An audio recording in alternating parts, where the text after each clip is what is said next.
नमस्कार, मी ॲडव्होकेट प्रतिभा सावंत. माझ्या यूट्यूब चॅनलमध्ये आपलं हार्दिक स्वागत आहे. तर आजचा जो आपला व्हिडिओ आहे तो आर्टिकल म्हणजे काय, सेक्शन्स काय आणि शेड्यूल्स आणि पार्ट्स याची आपण सविस्तर माहिती बघणार आहे.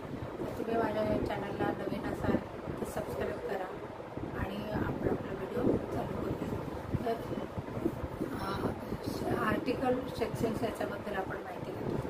तर आपण सगळ्यांना बरेच लॉज आणि ॲक्ट सगळे माहिती. तर आता आपण बघूया, एक साधं उदाहरण घेऊया की हा जो आहे तो इंडियन कॉन्ट्रॅक्ट ॲक्ट. तर इंडियन कॉन्ट्रॅक्ट ॲक्ट घेतलं की त्याच्यामध्ये सेक्शन्स येतात त्याच्यात.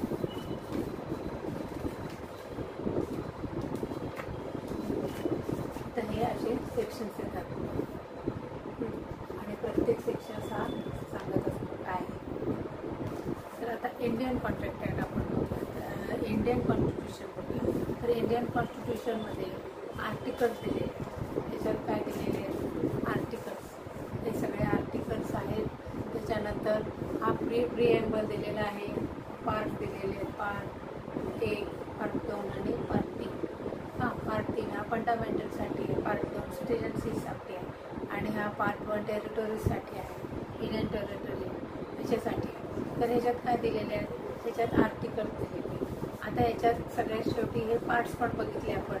तर याच्यात सगळ्यात शेवटी तुम्हाला असे किती पार्ट्स आहेत इंडियन कॉन्स्टिट्यूशनमध्ये? हे 22 पार्ट्स. आणि सगळ्यात शेवटी तुम्हाला शेड्यूल्स दिलेले असतात. शेड्यूल्स काय व्यक्त करतात त्याला म्हणायचं अनुसूची. तर आता पहिलं जे इंडियन टेरिटरीज आहेत तर त्याची सगळी डिटेल माहिती त्या शेड्यूल्समध्ये दिलेली आहे. 1 नंबरच्या शेड्यूलमध्ये ते दिलेले आहे. आता 2 नंबरच्या शेड्यूलमध्ये प्रेसिडेंट आणि गव्हर्नर यांच्याबद्दलच्या प्रोव्हिजन दिलेल्या आहेत. म्हणजे हे शेड्यूल्स जे आहेत तर ते त्या सेक्शनमधले जे आहेत त्याच्याबद्दलची डिटेल माहिती शेड्यूलमध्ये असते. म्हणजे त्याच्याबाबतचे जे मेन प्रोव्हिजन्स ते शेड्यूलमध्ये दिलेले असतात. तर आता आपण हे दोन्ही ॲक्ट बघितले. तर ह्याच्यात कॉन्ट्रॅक्टमधल्या याला सेक्शन्स का म्हणतात आणि याला आर्टिकल का म्हणतात ते आज आपण बघणार आहे. तर कॉन्ट्रॅक्ट हा लॉ जो आहे त्याच्या सेक्शन वाईज सगळं. सेक्शन म्हणजे काय? नंबरिंग केली त्यांनी, म्हणजे डेफिनेशन काय, नंतर वेगवेगळे ह्याच्यावरती प्रत्येक सेक्शन त्याला हे करून त्याचं डेफिनेशन देतो आणि त्याची माहिती देत असतो. तर आता ह्याच्यात आर्टिकलचा अर्थ असा की जो बेसिक लॉ जो असतो आपला, बेसिक लॉ काय? आपलं संविधान, इंडियन कॉन्स्टिट्यूशन म्हणजे भारतीय संविधान हा आपला बेसिक लॉ. बेसिक लॉ म्हणजे हा सर्व आपल्या भारताच्या जे पण आहे त्याची सगळी त्याचा बेस आहे. बेसला धरून इतर जे सगळे लॉज होतात ते सगळे लॉज ह्या इंडियन कॉन्स्टिट्यूशनचा बेस घेऊनच बनतात. समजा एखादा लॉ इंडियन कॉन्स्टिट्यूशन किंवा भारतीय संविधानाच्या प्रोव्हिजनच्या बाहेर बनवला गेला तर तो लॉ काय होईल? तो वाईड होईल. म्हणजे त्यातल्या ज्या प्रोव्हिजन्स कॉन्स्टिट्यूशनच्या बाहेर गेलेल्या आहेत त्या प्लॅन केल्या जातील किंवा त्याला रिपील करावं लागेल. म्हणून याला बेसिक लॉ असल्यामुळे त्याला डिफरन्स केलेला आहे. याला आर्टिकल म्हटलं जातं आणि इतर जे लॉज आहेत त्याच्या सेक्शन्स असतात. तसंच आता लिमिटेशन एक ॲक्ट आहे. तर लिमिटेशन म्हणजे काय? मदतीचा कायदा. कुठलाही दावा करायचा असेल किंवा तुमची तक्रार करायची असेल त्याला लिमिटेशन लावलेलं आहे. म्हणजेच इतक्या मुदतीत तुम्हाला ते केलं पाहिजे घटना घडल्यापासून, किंवा ॲपील करायचं असेल तर इतक्या मुदतीत ते केलं पाहिजे. म्हणजेच प्रत्येक ठिकाणी लिमिटेशन ॲक्ट लागतो. तसंच हा पण जो आहे इंडियन कॉन्स्टिट्यूशन हा पण हा बेसिक लॉ आहे. म्हणून या दोघांच्या बाबतचे जे सेक्शन्स असतात त्याला आर्टिकल म्हणतात. आता लिमिटेशन ॲक्टमध्ये पण सेक्शन्सच आहेत पण त्याला आर्टिकल का गृहीत धरलेला आहे?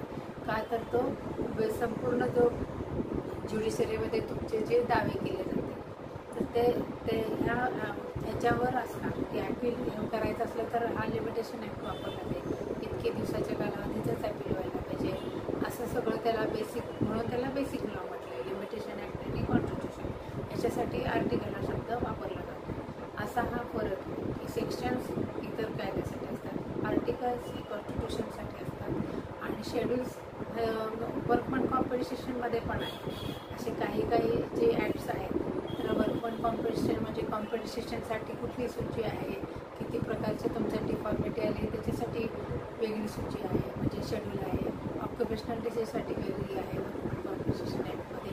म्हणजे असे शेड्यूल्स त्या ॲक्टला धरून जर जिथे जिथं गरजेचे आहेत तिथे तिथे शेड्यूल्स दिलेले असतात. मग ह्यातला मेन डिफरन्स समजला की इतर लॉजमध्ये सेक्शन्स असतात आणि कॉन्स्टिट्यूशनमध्ये आर्टिकल्स असतात. आणि कॉन्स्टिट्यूशन हे 22 पार्टमध्ये विभागलेलं आहे आणि शेड्यूल आहे ते 12 शेड्यूल्स आहेत. अशा प्रकारे आपण आर्टिकल्स, सेक्शन्स आणि शेड्यूल पार्ट्स हे बघितले. जर तुम्हाला हे लेक्चर आवडलं असेल तर लाईक करा, शेअर करा आणि